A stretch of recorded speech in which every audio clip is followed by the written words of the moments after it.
Hi friends. Good morning. ఈరోజు నేను beetroot juice చేశానండి.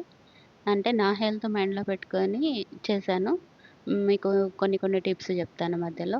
మామూలుగా బీట్రూట్‌ని ఇలా చిన్న ముక్కలుగా చేసి పెట్టుకోవాలండి. నేను పుదీనా తీసుకున్నాను, ఒక నిమ్మకాయ తీసుకున్నాను.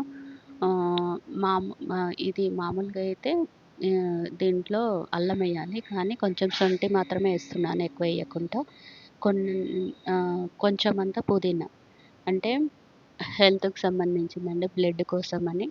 కొంచెం బ్లడ్ తక్కువున్న వాళ్ళు ఈ విధంగా చేసుకోవడం వల్ల బ్లడ్ తొందరగా రికవర్ అవుతుంది. అది నా హెల్త్‌కు ఉన్న ప్రాబ్లమ్ అందుకని మీకొకసారి టిప్స్ చెప్పుకుంటా చేస్తున్నా. నేను కవర్ అయ్యాను. మీరు గూడా కవర్ అయితారని చెప్తున్నాను. ముందుగా ఇవన్నీ వేసుకొని మిక్సీకి పట్టుకుందామండి మెత్తగా. దీంట్లో మీ ఇష్టమండి. మీరు తేనెనన్నా ఏసుకోవచ్చు, లేదా ఖర్జూర పండ్లన్నా ఏసుకోవచ్చు.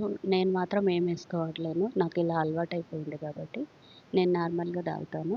నేను మామూలుగా జల్లి గూడా పట్టట్లేనండి. జాలి పట్టకుండానే నేను జ్యూస్ ఏసేసుకుంటున్నాను. ఆహ్, ఈ విధంగా సర్వ్ చేసుకుంటున్నాను. ఎలా ఉంది చెప్పండి ఫ్రెండ్స్? హెల్త్‌కైతే చాలా మంచిదండి. తొందరగా రికవర్ అవుతారు. Thanks friends. Comment, share, please subscribe.